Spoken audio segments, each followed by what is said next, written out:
Hi everyone, I'm Katrina Walser from Oliphant, and if we haven't met before, I am a knitting teacher and designer based in Sydney in Australia. But if we have met before, then welcome back. I'm glad you could join us today. So I'm here today with a tutorial on how to do mosaic knitting.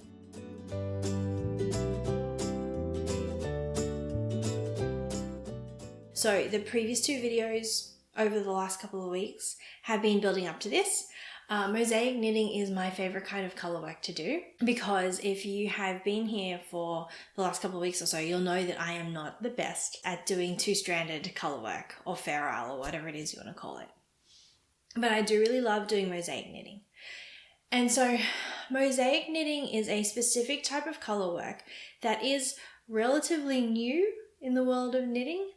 As far as I can tell, it was invented in the 60s by a woman named Barbara G. Walker, who published an amazing series of stitch dictionaries and just books and resources and things. If you haven't seen her books before and you are interested in seeing lots of interesting and different stitch patterns, I would definitely recommend checking her work out. And I will put a link to some of her books that I like in the description bar down below. Mosaic knitting is a subset of slip stitch knitting. It's a particular type of slip stitch color work that it is essentially just slip stitch knitting. So if you have seen the previous videos on how to do that, then you have all the techniques that you need to actually do mosaic knitting. And I will put a link to those videos up here so you can go check them out first if you don't already know how to do slip stitch knitting. But mosaic knitting follows a particular set of rules and it uses a special type of chart. So let's just go ahead and I will show you how to do mosaic knitting. So first off, I'm going to give you a quick crash course in how you read charts in general. And we are going to actually use the chart that I was looking at in the last video.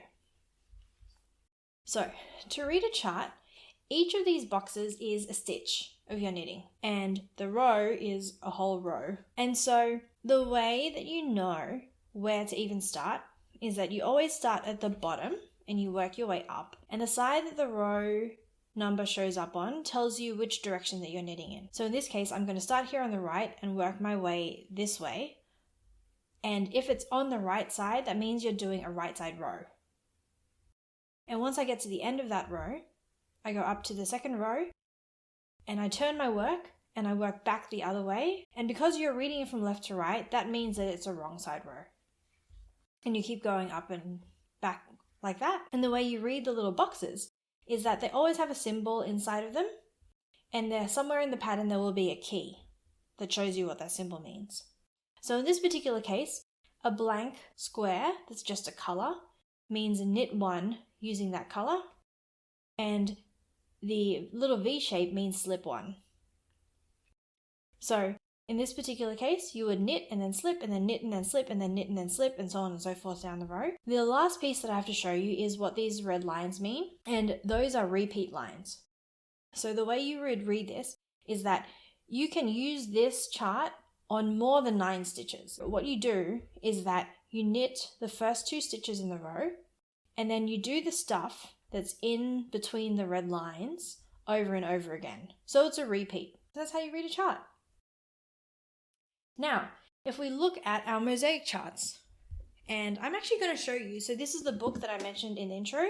It's by Barbara G. Walker. And if you look at the charts, there's 2 main differences between a mosaic chart and a normal knitting chart. So first off, there are no symbols. All of the stitches are just colors, because in mosaic knitting, you're only ever working with 2 colors at a time, unlike in the previous video where we were working with 3. And then the other thing is that in a regular chart, you have only 1 number on either end, but in a mosaic knitting chart, you have a number on both sides of the row, and that's how you know it's a mosaic knitting chart. So the way that you read these is that you take a look at the first stitch in each row, and that tells you which color you'll be knitting with, and you'll notice that it is always alternating. So in mosaic knitting, you are always doing 2 rows of one color and then switching to the other row and then doing 2 rows of the next color and so on and so forth. So you start off and you figure out which color you're using, and every box or every stitch that you come to that is in that color, you knit that stitch. And then if you come to a stitch that is the other color, you slip the stitch. So in this particular case, because we are using our black strand, we're going to knit all of these stitches, and then we'll slip this one, and then we'll knit this one, and then slip this one, and then knit it. And coming back the other way, you do something special on the wrong side rows. So let's talk about that in a sec. So I just set up the first couple of rows. They are just plain stockinette stitch. And so in my particular case, the black stitches are going to be this blue color, and the white stitches in the chart are going to be this dark blue. So I look at row 1, and I'm starting with a black square, so I know I need to use this yarn. So I'm going to add on my second color here. And if you don't know how to do this, then go watch the video about stripes, because we go over how to do that there. Okay, so for the first 10 stitches, I'm going to be knitting with my contrast color. And then on the 11th stitch, you slip this stitch because it is the other color than the color that you started with. So slip. And then the 12th stitch you knit, and then the 13th stitch you slip. 12, 13. And then, because we have a repeat, you go back around to the start here, and you follow this pattern again.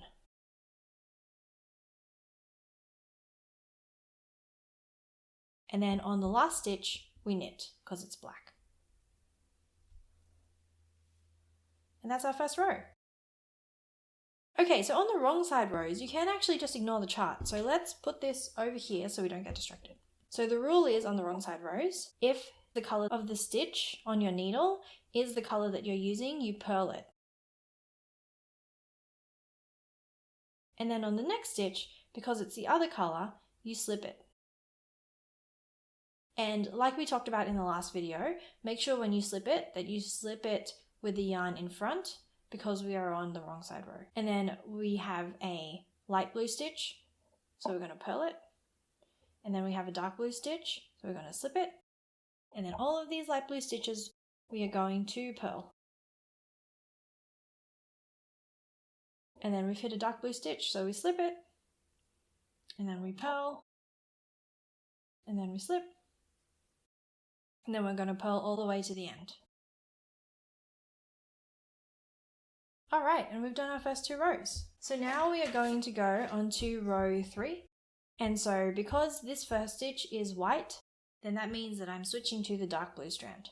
And so this time we knit the white stitches because they match the first stitch in the row, and we slip the black ones. And so for the right side rows, it doesn't matter what's on your needles, just follow the chart. So knit the first stitch, and then slip the next one because it's black, and then knit all of these because they're white and they match the first stitch.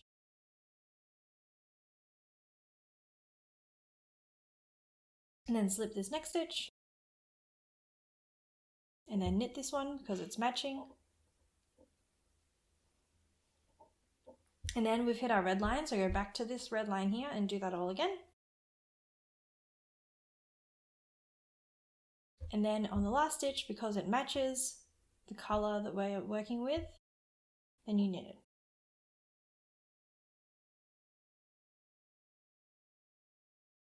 And then going back the other way, again, ignore your chart. And now we start actually paying attention to the stitches that are on our needles. So if it is the color that you are working with, then purl it.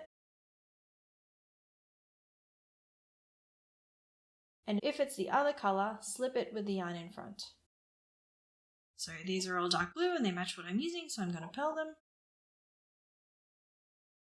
And then this one's the opposite color, so I slip it, and again I purl, and I slip, and I keep going all the way down. And that's it. Those are the first 2 rows of my mosaic knitting chart. After that, you just keep doing what you've been doing, and you just alternate which color you're using at the beginning of every row. So a couple of gotchas that I've noticed when I've taught this to people before. First off, just make sure that on the right sides you're paying attention to the chart, and on the wrong sides you're paying attention to the stitches. The thing that I find confuses people sometimes is because they've come back on the wrong side row and they've been paying so much attention to the stitches on their needles, when they get to the right side row, they start knitting the chart, and what's happening on here isn't actually matching the stitches on their needles already, and they get a little bit confused. So definitely just remember, when you're working on the right side, it doesn't matter what color any of the stitches that are on your left hand needle are, just follow what's in the chart, and on the wrong side, follow the stitches on your needle. And then the other thing that you can forget easily is which color is the main color and which color is the contrast color, because mosaic knitting charts are usually black and white. And so one fun idea that I had from someone who I was teaching how to do this was she suggested that you could color all the white squares in so they match the color that you're using for the, in this case, main color. And that way it would be a little bit easier to remember which color's which. So one other thing I did want to mention, you can do mosaic knitting in the round, but it isn't standard and it's a little bit different to what I was describing here. So just follow what the pattern says. And then another few things that I wanted to show you are that there are lots of different options with mosaic knitting. First off, because it's color work, you can get very different looks based on what colors you choose. So this here is a swatch that I did of this chart here, and it's very clear, it's very defined, and we had this like very sort of plain neutral grey and then the cool sort of speckly brown as the two colors. But this here is exactly the same chart and it looks very different. So the brown is the same brown here, but the background color is also speckly, and so it gives you a very different look. I've shown these swatches to different people and everyone has different opinions on which ones they like better, so you can decide. I personally like this one better. And this is actually a pattern that I'm working on called the Traveling Bolero. It will be out in the next couple of weeks. And I've actually got it on my needles right now. And so what I wanted to show you with this is how important it is to actually block your work. This is what I'm working on at the moment. As you can see, it's like hard to see the pattern. It's just not as clearly defined.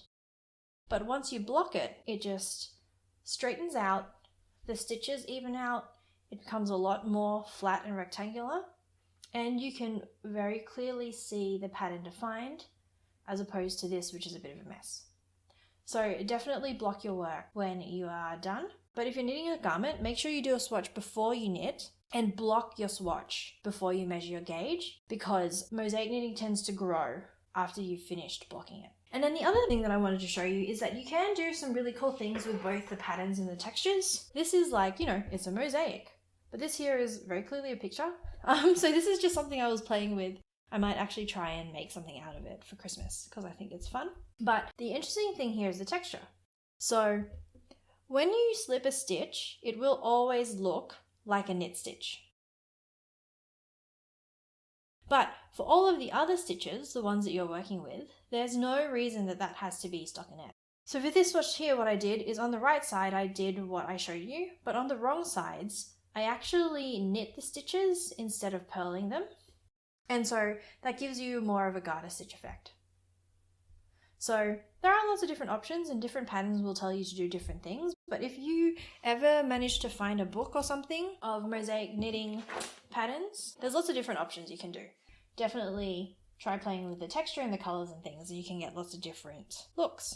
All right, so now you know all about how to do mosaic knitting, and I hope that it is interesting looking enough that you're tempted to go out and try it, because it really is quite fun. I just find it quite relaxing and a lot of fun to work up, and the things that you can produce look so much more complicated than they actually are to knit, which is always a plus in my books. So if you are interested in trying out your new skills, I do have a pattern, the Building Blocks Baby Blanket, which is a baby blanket. And one of the most fun things that I found with that one is that I figured out how to knit names in mosaic knitting. And so if you are interested in making a lovely personalized baby blanket, I'll put links down below for how you can find that. And so that's all I have for you. I hope this has been really informative and helpful, and you are interested in exploring the world of mosaic knitting now. And I would love to see your projects. So if you do make anything with mosaic knitting, either one of my patterns or one of the many other beautiful patterns you can find out there, then please let me know. You can tag me on Instagram. I am at Oliphant Cat, or you can leave a link down in the comment section to what projects you've been working on, whether they're on Ravelry or wherever it is that you put them up. I will be back next week with a new video. New videos come out on Thursdays. And if you have liked this, I would love for you to like and subscribe. It does help me out, and it helps other people find my channel as well. And until next Thursday, happy knitting!